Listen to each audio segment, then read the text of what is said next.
الرحمن الرحيم لا يحب الله الجهر بالسوء من القول إلا من ظلم وكان الله سميعا عليما صدق الله العظيم اللهم صل على محمد النبي الأمي وعلى آله وسلم تسلیما۔ آج چھٹے پارے کا خلاصہ بیان ہوگا۔ اللہ فرما رہے ہیں کہ بری باتوں کو ظاہر کرنا اللہ اسے پسند نہیں کرتے، یعنی لوگوں کے عیبوں کو بیان کرنا، غیبت کرنا، یہ اللہ کو پسند نہیں۔ ہاں، اگر مظلوم آدمی اپنے اوپر بیتے ہوئے ظلم کو بیان کرے اس کی اجازت ہے، لیکن وہ بھی ایسے لوگوں کے سامنے بیان کرے جو اس کے ساتھ تعاون کر سکتے ہیں، ظالم سے بدلہ لے سکتے ہیں یا اس مظلوم کی حمایت کر سکتے ہیں، ان کے سامنے بیان کرے، ہر ایک کے سامنے بیان نہ کرے۔ اللہ فرماتے ہیں کہ اگر اچھی باتوں کو ظاہر کرو اور یا بری باتوں کو چھپا جاؤ اور یا ویسے ہی معاف کر دو تو اللہ بھی تو معاف کرنے والا ہے، یعنی تم معاف کرو گے تو اللہ بھی تمہیں معاف کرے گا۔ پھر اللہ فرماتے ہیں کہ بعض لوگ وہ ہیں جو اللہ کا انکار کرتے ہیں، اس کے رسولوں کا انکار کرتے ہیں، اور وہ یہ چاہتے ہیں کہ ان یفرقوا بین اللہ ورسلہ، کہ اللہ اور اس کے رسولوں کے درمیان تفریق کریں، کہ اللہ کو مانتے ہیں رسولوں کو نہیں مانتے، یا فلاں رسول کو نہیں مانتے، تفریق کرتے ہیں۔ کہتے ہیں کہ بعض کو مانتے ہیں بعض کو نہیں مانتے، اور وہ کوئی درمیانہ راستہ تلاش کرنا چاہتے ہیں۔ فرمایا اولئک هم الکافرون حقا، یہ پکے ٹھکے کافر ہیں۔ اور جو لوگ اللہ پر ایمان لائیں، اس کے رسولوں پر ایمان لائیں اور رسولوں میں تفریق نہ کریں بلکہ سب رسولوں کو مانیں، تو یہ وہ لوگ ہیں کہ عنقریب اللہ تعالیٰ ان کو اجر عطا فرمائے گا، اور اللہ تعالیٰ بخشنے والا، رحم کرنے والا ہے۔ اہل کتاب نے نبی علیہ السلام سے مطالبہ کیا کہ آسمان سے لکھی لکھائی کتاب لے کے آئیں پھر ہم مانیں گے۔ اللہ نے فرمایا کہ اس سے بڑے بڑے مطالبے یہ موسیٰ علیہ السلام سے کر چکے ہیں، اور جو انہوں نے مطالبات کیے تھے ان کا یہاں اللہ نے ذکر فرمایا، اور پھر فرمایا کہ اللہ نے ان کو سزا دی اور ان پر اللہ کی لعنت ہے۔ اس کی وجہ یہ ہے کہ انہوں نے کفر کیا اور خاص طور پر حضرت مریم پر الزام لگایا۔ عیسیٰ علیہ السلام کی والدہ حضرت مریم کو اللہ نے بغیر شوہر کے بیٹا دیا تھا، لیکن یہودیوں نے الزام لگا دیا کہ نعوذ باللہ حضرت مریم کے کسی سے غلط تعلقات تھے۔ اس وجہ سے پھر اللہ کا ان پر عذاب آیا، اور پھر انہوں نے یہ کہا کہ ہم نے عیسیٰ بن مریم کو قتل کر دیا ہے، یہ یہودیوں نے کہا۔ اللہ نے اس کے جواب میں فرمایا کہ نہ انہوں نے قتل کیا ہے، نہ سولی پہ لٹکایا ہے، بلکہ عیسیٰ علیہ السلام کا ہم شکل آدمی تھا جس کو انہوں نے سولی پر لٹکایا تھا۔ پھر فرمایا کہ وما قتلوہ یقیناً، پکی بات ہے کہ عیسیٰ علیہ السلام کو انہوں نے قتل نہیں کیا۔ پھر عیسیٰ علیہ السلام ہیں کہاں؟ بر رفعہ اللہ الیہ، اللہ نے اپنی طرف یعنی آسمانوں پر ان کو اٹھا لیا ہے۔ یہ عیسیٰ علیہ السلام کی حیات، اس کا عقیدہ رکھنا یہ اسلام کے عقائد میں سے ہے۔ اگر کوئی شخص کہے کہ عیسیٰ علیہ السلام وفات پا گئے ہیں تو مسلمان نہیں رہے گا۔ یہ عقیدہ رکھنا کہ آپ زندہ ہیں، آسمانوں پہ ہیں، اور جب دجال آئے گا تو اس دجال کو قتل کرنے کے لیے پھر اللہ تعالیٰ سیدنا عیسیٰ علیہ السلام کو دنیا میں بھیجیں گے، یہ عقیدہ رکھنا ضروری ہے۔ پھر اللہ تعالیٰ فرماتے ہیں انا اوحینا الیک، ہم نے آپ کی طرف وحی بھیجی جیسے آپ سے پہلے نوح علیہ السلام اور بہت سارے نبیوں پر ہم نے وحی بھیجی۔ تو جب پہلے نبیوں پر وحی بھیجی ہے تو ان کو انہوں نے مان لیا، تو جب آپ پر وحی بھیجی تو اس کو بھی تو ماننا چاہیے نا، کہ پہلے نبیوں کی وحی کو مان لیتے ہیں لیکن میرے محبوب پر اترنے والی وحی کو نہیں مانتے۔ پھر رہی بات رسولوں کی، تو اللہ فرماتے ہیں کہ بعض رسولوں کے حالات ہم نے آپ کے سامنے بیان کیے ہیں اور بعض کے حالات بیان نہیں کیے۔ یہ آیت یاد رکھیے گا، کیونکہ بعض لوگ اعتراض کرتے ہیں کہ جی آپ کہتے ہیں کہ 1.25 لاکھ انبیاء ہیں، قرآن و حدیث میں تو 26 سے 27 کا ذکر ہے، اس سے زیادہ تو ذکر ہی کوئی نہیں، تو باقی انبیاء کہاں گئے؟ تو اس کا جواب یہی ہے کہ اللہ خود فرماتے ہیں کہ میں نے سارے نبیوں کے حالات اپنے محبوب کو نہیں بتائے، تو تمہیں کیسے پتہ چل سکتے ہیں؟ چند انبیاء کے حالات بتائے ہیں اور باقیوں کے حالات نہیں بتائے۔ اور جتنے بھی رسول بھیجے گئے سب مبشر تھے، منذر تھے، یعنی ماننے والوں کو جنت کی خوشخبری سنانے والے، نہ ماننے والوں کو جہنم کے عذاب سے ڈرانے والے۔ اللہ تعالیٰ نے فرمایا یا اہل الکتاب، اے اہل کتاب یعنی یہودی اور عیسائیوں، لا تغلو فی دینکم، اپنے دین میں غلو مت کرو اور اللہ کے بارے میں جھوٹی بات مت کہو، سچی بات کرو کہ عیسیٰ بن مریم اللہ کے رسول ہیں، اللہ کا کلمہ ہے۔ کلمہ سے مراد یہ ہے کہ جب بھی کوئی بچہ پیدا ہوتا ہے تو اس میں دو عوامل شامل ہوتے ہیں، ماں باپ کا ملاپ اور اللہ کا حکم۔ ماں باپ کا ملاپ نہ ہو تب بھی بچہ نہیں ہوتا، اللہ کا حکم نہ ہو تب بھی نہیں ہوتا۔ تو یہاں ماں باپ کا ملاپ نہیں ہے، صرف اللہ کے حکم سے پیدا ہوئے، اس لیے اللہ نے فرمایا کہ وَكَلِمَتُهُ، یہ اللہ کا کلمہ ہے، یعنی صرف اللہ کے حکم سے پیدا ہوئے ہیں۔ اور پھر اللہ فرماتے ہیں عیسائیوں کو کہ ایمان لاؤ اللہ پر، اس کے رسولوں پر، اور یہ مت کہو کہ خدا تین ہیں، یہ مت کہو، بلکہ اس سے باز آ جاؤ، اللہ ایک ہے، سبحانہ ان یکون لہ ولد، وہ ہر کمزوری سے پاک ہے، اس کی اولاد نہیں ہے۔ پھر فرمایا کہ عیسیٰ علیہ السلام اور فرشتے یہ اللہ کی عبادت کرنے میں کوئی شرم محسوس نہیں کرتے، اور جو کہ شرم محسوس کرتا ہے، تکبر کرتا ہے، تو پھر یاد رکھو سب نے اللہ کے پاس جانا ہے، تو اللہ تعالیٰ ان تکبر کرنے والوں کو دردناک عذاب دے گا۔ جس طرح سورہ نساء کے آغاز میں وراثت کے مسائل بیان ہوئے تھے، اس سورت کی آخری آیت میں بھی وراثت کا ایک اہم مسئلہ بیان ہوا، جسے کہتے ہیں کلالہ کا مسئلہ۔ کلالہ وہ شخص ہوتا ہے،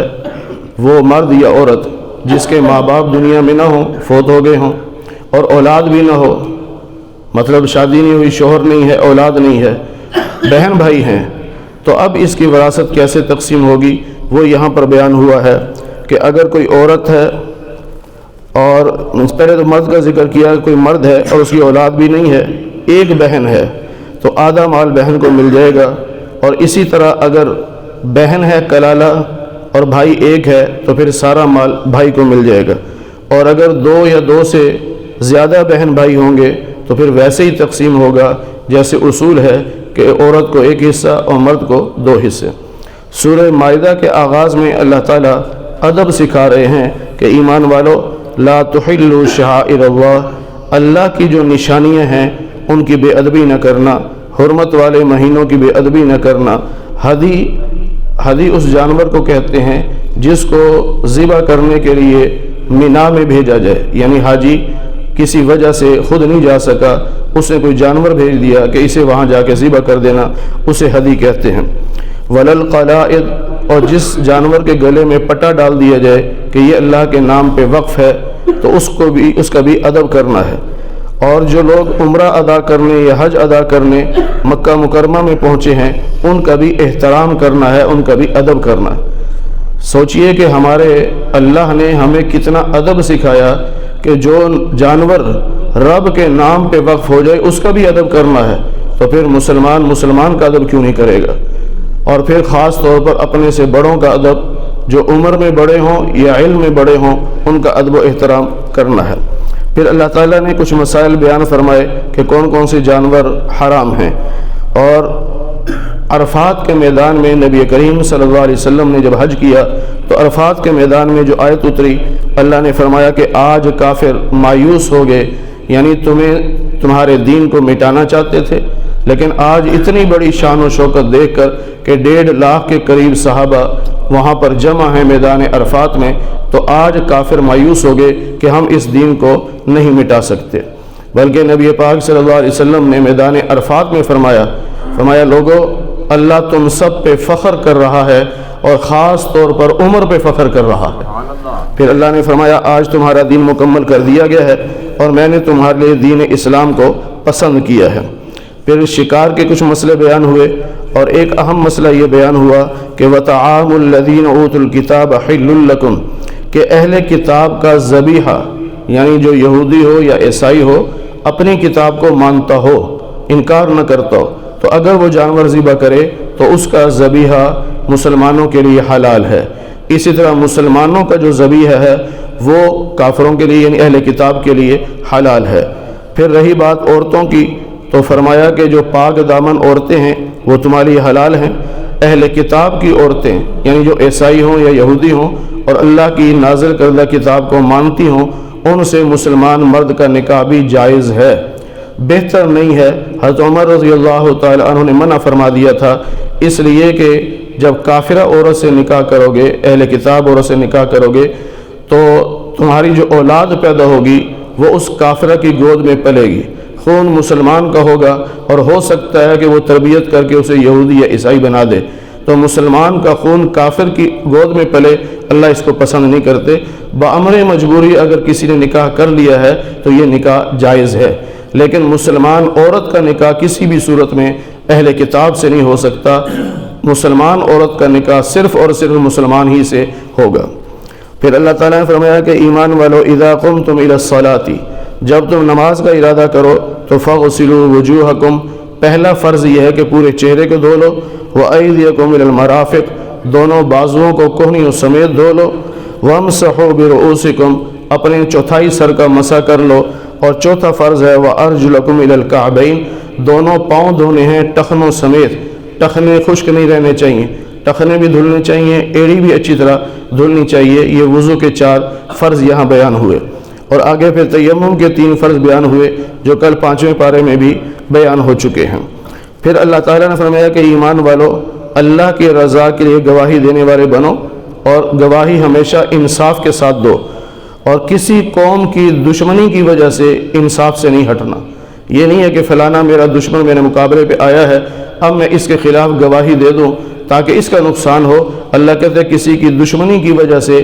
گواہی میں رد و بدل نہیں کرنا، بلکہ انصاف کے ساتھ سچی گواہی دینی ہے۔ پھر اللہ تعالیٰ نے ایک اور نعمت کا ذکر فرمایا کہ ایمان والو اللہ کی وہ نعمت یاد کرو جو اللہ نے تمہیں دی۔ وہ نعمت کیا تھی؟ کہ اللہ نے کافروں کو روک دیا کہ وہ تم پہ حملہ نہیں کر سکے، اور تمہیں بھی ان سے روک دیا۔ یہ صلح حدیبیہ کے موقع پر جب 1500 صحابہ عمرہ کرنے جا رہے تھے تو حدیبیہ کے مقام پر کافروں نے روک دیا تھا، مکہ والوں نے، کہ آگے نہیں آ سکتے۔ اب یہ تمام صحابہ اور نبی پاک صلی اللہ علیہ وسلم احرام کی حالت میں تھے، اسلحہ ان کے پاس نہیں تھا، احرام کی حالت میں تو لڑائی جائز ہی نہیں ہے، تو اسلحہ نہیں تھا۔ تو مشرکین مکہ نے یہ سوچا کہ آج موقع بڑا اچھا ہے، ان سب کو ختم کر دیا جائے، لیکن اللہ تعالیٰ نے ان پہ ایسا رعب ڈال دیا کہ وہ حملہ نہیں کر سکے۔ تو اللہ فرما رہے ہیں کہ مسلمانوں تم دیکھو تو صحیح کہ تم تنہا تھے، بغیر اسلحے کے تھے، تعداد بھی تھوڑی تھی، دشمن حملہ کر سکتا تھا، لیکن یہ اللہ کا تم پر انعام ہوا کہ اللہ نے ان کے ہاتھوں کو روک دیا کہ وہ تم پر حملہ نہیں کر سکے۔ پھر اللہ فرماتے ہیں کہ ہم نے بنی اسرائیل سے وعدہ لیا تھا، اور ان کے 12 قبیلے تھے اور 12 ہی سردار بنائے۔ اللہ فرماتے ہیں کہ میں نے یہ کہا انی معکم، میں تمہارے ساتھ ہوں، لیکن شرط کیا ہے کہ اگر تم نماز قائم کرو گے، زکوٰۃ ادا کرو گے، میرے رسولوں پر ایمان لاؤ گے اور ان رسولوں کی مدد کرو گے اور اللہ کے نام پہ خرچ کرو گے تو میں تمہارے گناہوں کو بھی معاف کروں گا اور تمہیں جنت بھی عطا کروں گا۔ اللہ تعالیٰ نے یہودیوں کے بارے میں فرمایا کہ یہ جو یہودی ہیں یحرفون الکلم عن مواضعہ، کہ ان کی عادت یہ ہے کہ اللہ کی بات کو اس کی جگہ سے پھیر دیتے ہیں، یعنی جو مطلب ہوتا ہے وہ مطلب نہیں بیان کرتے، اپنے پاس سے غلط مطلب بیان کرتے ہیں۔ اور اللہ فرماتے ہیں کہ ہم نے ان کے دلوں پر سختی ڈال دی ہے کہ ان کے دل سخت رہیں گے اور آپس میں دشمن بھی رہیں گے۔ پھر اللہ تعالیٰ نے فرمایا کہ جو شخص یہ کہے کہ عیسیٰ علیہ السلام خدا ہیں وہ کافر ہیں، جو عیسیٰ علیہ السلام کو خدا مانے وہ کافر۔ اور یہودی اور عیسائی کہا کرتے تھے کہ نحن ابناء اللہ و احباؤہ، ہم اللہ کے بیٹے ہیں، اللہ کے محبوب ہیں۔ اللہ نے نبی علیہ السلام سے فرمایا کہ ان سے پوچھئے کہ اگر تم اللہ کے بیٹے ہو یا اللہ کے محبوب ہو تو پھر اللہ تمہیں عذاب کیوں دے گا؟ اللہ نے قرآن کریم میں جگہ جگہ کہا ہے کہ میں ان کو عذاب دوں گا۔ پھر اللہ تعالیٰ نے فرمایا کہ اہل کتاب تمہارے پاس میرے رسول آئے، یعنی محمد صلی اللہ علیہ وسلم، علی فترۃ من الرسل، فترت رسل ایک اصطلاح ہے، اس کا مطلب یہ ہوتا ہے کہ ایسا عرصہ جس میں رسول نہیں آئے۔ ایک لمبا عرصہ گزرا، تقریباً 6 صدیاں گزر گئیں، کوئی رسول نہیں آیا تھا۔ عیسیٰ علیہ السلام کے بعد 6 صدیوں کے بعد ہمارے نبی محمد الرسول اللہ صلی اللہ علیہ وسلم تشریف لائے۔ آگے واقعہ بیان کیا گیا کہ بنی اسرائیل سے یہ کہا گیا کہ تم فلاں شہر پر داخل ہو جاؤ، جہاد کی نیت سے جاؤ، اس شہر میں داخل ہونا تمہارا کام ہے، فتح دینا ہمارا کام ہے۔ لیکن یہ وہ موقع تھا کہ جب بنی اسرائیل نے پتہ کروایا تو پتہ چلا وہاں قوم عمالقہ ہے، بہت طاقتور لوگ ہیں، جثے کے حساب سے بہت بڑے ہیں۔ تو انہوں نے گستاخی کرتے ہوئے موسیٰ علیہ السلام سے یوں کہہ دیا کہ اے موسیٰ فاذھب انت وربک، آپ اور آپ کا رب جاؤ، جا کے لڑو، ہم تو یہاں بیٹھے، ہم نہیں لڑتے۔ اس پہ اللہ تعالیٰ نے ان کے لیے سزا مقرر کی کہ ایک میدان میں قید کر دیا، جس کو میدان تی کہتے ہیں۔ میدان تی کا معنی ہے کہ گھومتے رہو، اس میں نکل نہیں سکتے، نہ کوئی بارڈر، نہ کوئی دیوار، نہ کوئی باڑ، لیکن اللہ کا حکم۔ اب بندہ وہ بعض دفعہ ایسے ہوتا کہ وہ صبح چلتے، سارا دن چلتے رہتے، شام کو دیکھتے جہاں سے چلے تھے وہیں کھڑے ہیں۔ یہ اللہ کی سزا تھی، 40 سال تک اللہ نے ان کو یہ سزا دی۔ اس کے بعد اللہ تعالیٰ نے وَاتْلُ عَلَيْهِمْ نَبَأَ بَنِي آدَمَ بِالْحَقِّ، آدم علیہ السلام کے 2 بیٹوں کا ذکر کیا، حابیل اور قابیل کا۔ آدم علیہ السلام کے ہاں جب بھی بچہ پیدا ہوتا تو 2 بچے ہوتے تھے، ایک بیٹا ایک بیٹی، ہر حمل سے ایک بیٹا ایک بیٹی۔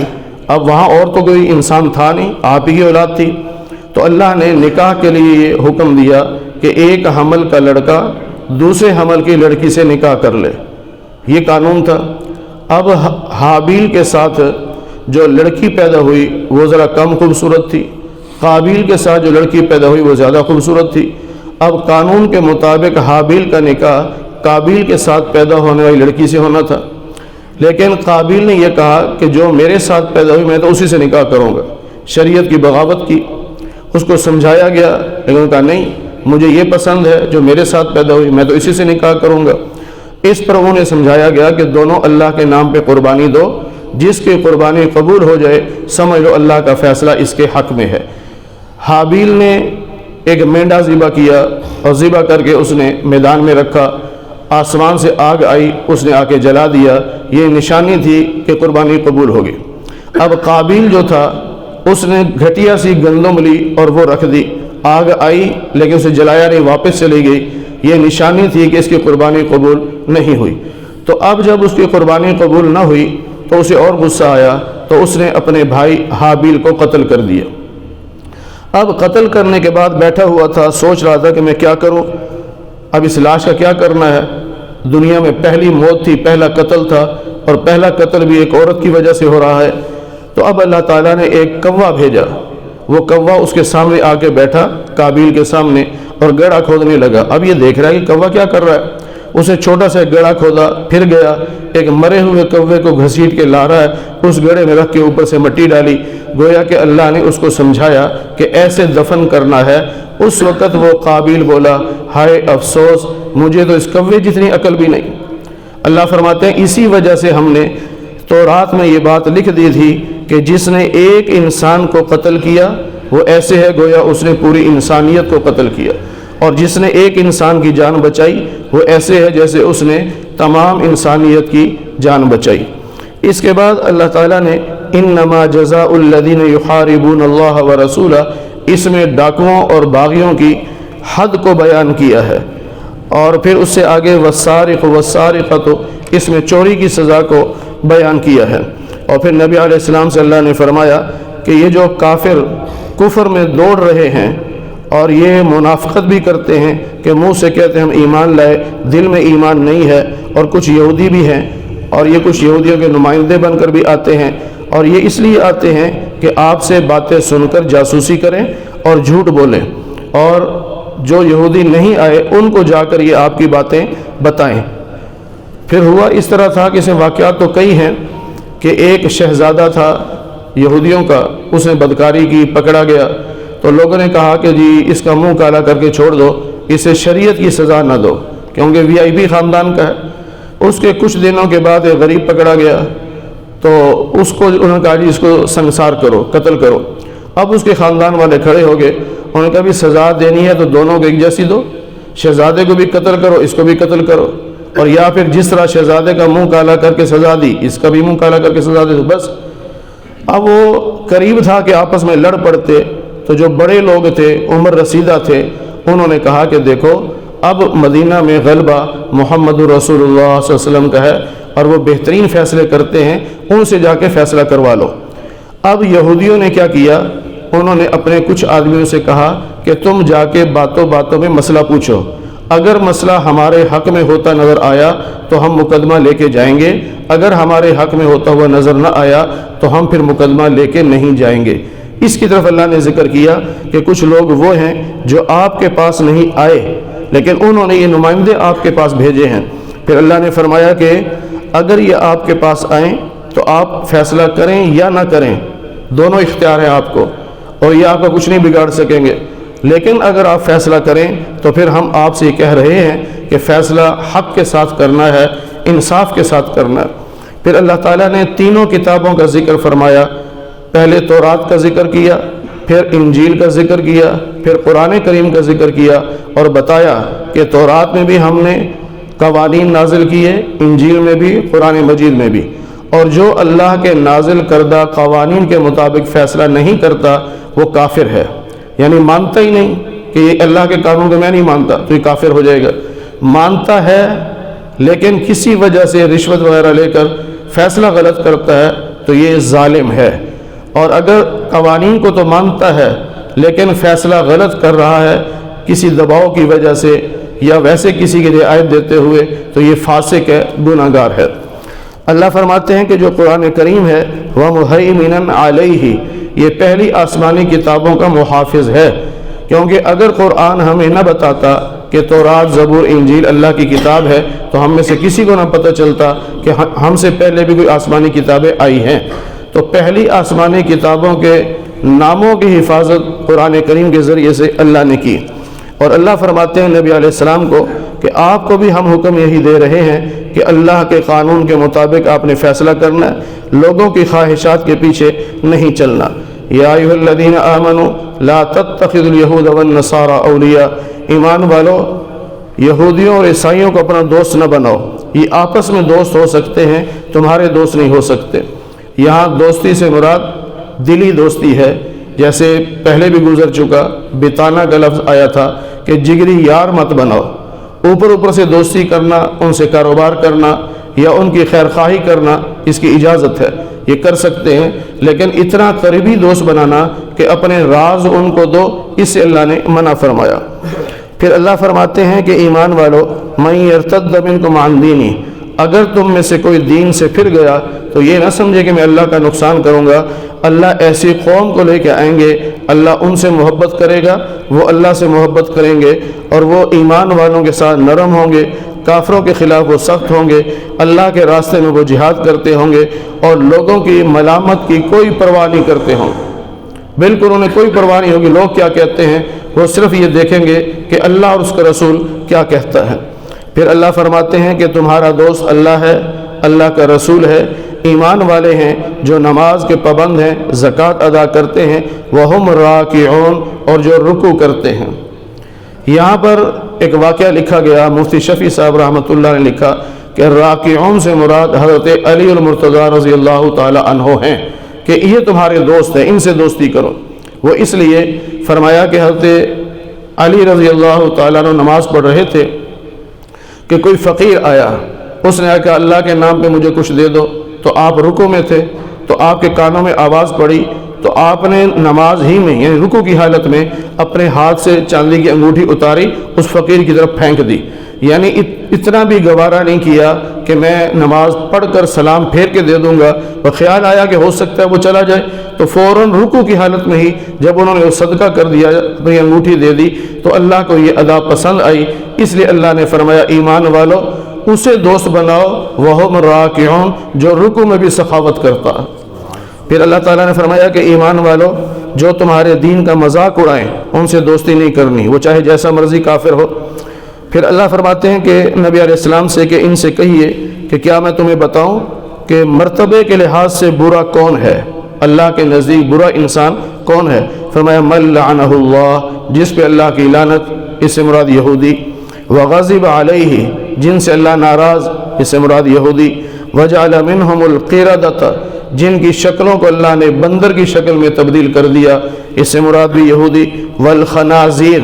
اور جن کے بوڑھوں کی شکلیں اللہ نے سور جیسی بنا دی، اس سے مراد بھی یہودی، وعبد الطاغوت، جنہوں نے سیاسی مفاد کی خاطر مسلمانوں کے خلاف، مشرکین مکہ کی خواہش پر بتوں کو سجدہ کر دیا۔ اولئک شر مکانا، یہ مرتبے کے لحاظ سے اللہ کے نزدیک بہت برے لوگ ہیں۔ مدینہ منورہ میں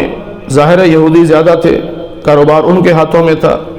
جب صحابہ کرام وہاں تشریف لے گئے اور شریعت کے مطابق انہوں نے کاروبار کیا تو یہودیوں کے کاروبار ٹھپ ہو گئے، کیونکہ وہ تو بےایمانی کرتے تھے۔ صحابہ کرام بےایمانی نہیں کرتے تھے، انصاف کرتے تھے، تو لوگوں نے کاروبار صحابہ کے ساتھ شروع کر دیا۔ یہودیوں کے کاروبار جب ٹھپ ہوئے تو یہودیوں نے ایک گستاخانہ جملہ کہا، کہنے لگے ید اللہ مغلولہ، اللہ کا ہاتھ تنگ ہو گیا ہے، ہمیں دیتا نہیں۔ اللہ نے فرمایا غلت ایدیہم، ان لوگوں کے ہاتھ تنگ ہوئے ہیں اور یہ جملہ کہنے کی وجہ سے ان پہ اللہ کی لعنت ہے۔ اللہ کے ہاتھ تو کھلے ہیں، اللہ تو سب کو دے رہا ہے، تمہیں کیوں نہیں دے رہا؟ کیونکہ تم نے بےایمانی شروع کر دی ہے، بددیانتی شروع کر دی۔ پھر اللہ تعالیٰ نے فرمایا کہ اگر اہل کتاب ایمان لاتے، یعنی قرآن مجید کو مانتے، تقوی اختیار کرتے، ہم ان کے گناہوں کو معاف کرتے، ان کو جنت میں داخل کرتے۔ اور جو لوگ تورات پر قائم ہیں، انجیل پر قائم ہیں اور قرآن کریم پر بھی ایمان لاتے ہیں، ظاہر ہے جو تورات کو صحیح معنی میں مانے گا، انجیل کو صحیح معنی میں مانے گا، تو وہاں تو قرآن کریم کا ذکر ہے، اللہ کے نبی صلی اللہ علیہ وسلم کا ذکر ہے، تو وہ پھر قرآن کو بھی مانے گا، آخری نبی کو بھی مانے گا۔ تو جو ہمارے نبی کو نہیں مانتا اور قرآن کریم کو نہیں مانتا، اس کا مطلب ہے وہ تورات اور انجیل کو بھی نہیں مانتا۔ تو اللہ فرماتے ہیں اگر یہ تورات انجیل پر قائم رہتے ہوئے قرآن کریم پر ایمان لے آتے تو اللہ ان کو اتنا رزق دیتا کہ اوپر سے بھی رزق آتا اور قدموں کے نیچے سے بھی رزق آتا، یعنی خوب اللہ ان کو رزق عطا کرتا۔ اللہ نے نبی علیہ السلام سے فرمایا یا ایھا الرسول بلغ، اے رسول تبلیغ کیجئے اس کی جو ہم نے آپ کی طرف نازل کیا، یعنی قرآن کریم کی تبلیغ کیجئے۔ اگر آپ نے قرآن کریم کی تبلیغ نہیں کی تو آپ نے رسالت کا حق ادا نہیں کیا۔ یاد رکھیے گا دنیا میں 1,24,000 انبیاء آئے، سب کے سب سچے تھے، سب نے اللہ کا پیغام اللہ کے بندوں تک پہنچایا ہے، کسی ایک نبی نے بھی اپنے فرض رسالت میں کوتاہی نہیں کی۔ اس دور میں کچھ لوگ ایسے بھی پیدا ہو گئے جو نبیوں کے عیب نکالتے ہیں، اس نبی نے یہ غلطی کی، اس نبی نے یہ غلطی کی۔ خاص طور پر آگے آئے گا 11ویں پارے میں سورہ یونس میں کہ یونس علیہ السلام کی قوم پر اللہ کا عذاب نہیں آیا۔ اللہ فرماتے ہیں اس لیے کہ عذاب کے آنے سے پہلے وہ ایمان لے آئے تھے۔ یونس علیہ السلام نے ان کو بتا دیا تھا کہ 3 دن کے بعد عذاب آنے والا ہے، خود وہاں سے چلے گئے۔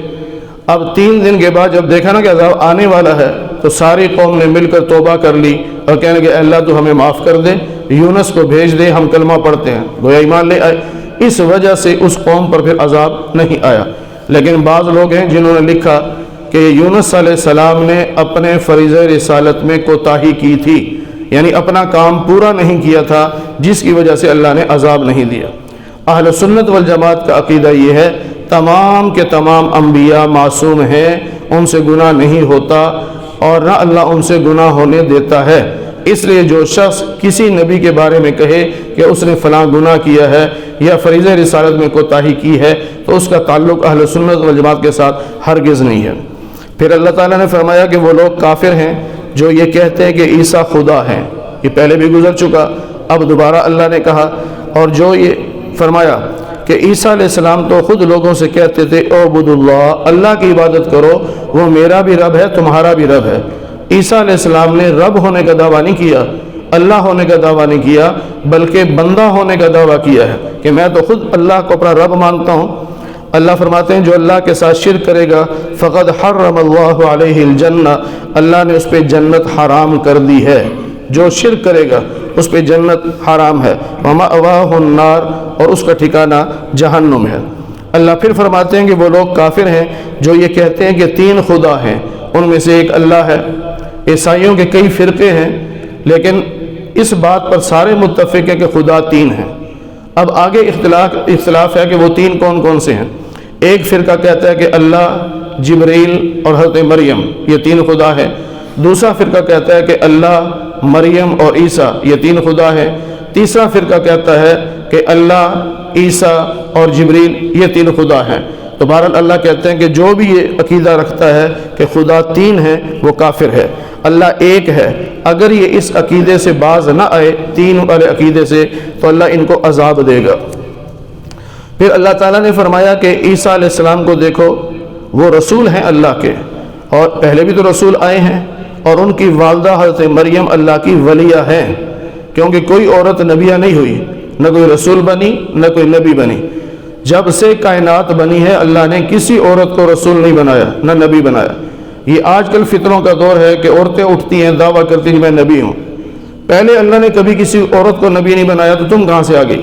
پھر اللہ فرماتے ہیں کہ کانا یاکلان الطعام، کہ دونوں کھانا کھاتے تھے، حضرت عیسیٰ بھی کھانا کھاتے تھے، حضرت مریم بھی کھانا کھاتی تھی، تو جو کھانا کھاتے ہیں وہ خدا کیسے ہو سکتے ہیں؟ تمہیں اتنی موٹی سی بات بھی سمجھ نہیں آتی۔ پھر اللہ تعالیٰ نے حکم دیا کہ اہل کتاب اپنے دین میں ناحق غلو مت کرو، قوم کی خواہشات کے پیچھے مت چلو، اس سے خود بھی گمراہ ہو جاؤ گے، اوروں کو بھی گمراہ کرو گے۔ لعن الذین کفروا من بنی اسرائیل، بنی اسرائیل پر لعنت بھیجی گئی، حضرت داؤد علیہ السلام کی زبان سے بھی، حضرت عیسیٰ بن مریم کی زبان سے بھی۔ پھر اللہ فرماتے ہیں کہ لَتَجِدَنَّ أَشَدَّ النَّاسِ عَدَاوَةً لِلَّذِينَ آمَنُوا، تین قسم کے دشمن ہیں مسلمانوں کے، ایک یہودی، ایک عیسائی، اور تیسرا طبقہ ہر قسم کا کافر، کیونکہ یہ دو اہل کتاب ہیں، تو یہ دونوں کافر، اس کے علاوہ دنیا میں جتنے بھی کافر ہیں وہ تیسرا گروہ ہے۔ لیکن ان میں سے اللہ فرماتے ہیں کہ سب سے زیادہ سخت دشمن یہودی اور مشرک ہیں۔ عیسائی جو ہیں وہ بھی دشمن ہیں، لیکن مسلمانوں کے حق میں تھوڑی بہت نرمی رکھتے ہیں، یعنی زیادہ سختی نہیں رکھتے، دشمنی میں تھوڑی سی نرمی رکھتے ہیں، اور اس نرمی کی وجہ یہ ہے کہ بِأَنَّ مِنْهُمْ قِسِّيسِينَ وَرُهْبَانَ، کہ ان کے مذہب میں علماء بھی ہیں اور ان کے پیر بھی ہیں، درویش لوگ بھی ہیں، علماء بھی ہیں۔ تو جس طبقے میں علماء ہوں گے اور درویش لوگ اللہ کے ولی ہوں گے، وہاں تکبر کم ہوگا اور وہاں دشمنیاں بھی کم ہوں گی۔ پھر اللہ فرماتے ہیں کہ وَأَنَّهُمْ لَا يَسْتَكْبِرُونَ، اس مذہب میں یعنی عیسائی مذہب میں درویش لوگ یعنی پیر لوگ بھی ہیں اور علماء بھی ہیں، اس وجہ سے یہ لوگ تکبر نہیں کرتے۔ اللہ ہمیں قرآن کریم کی صحیح سمجھ نصیب فرمائے۔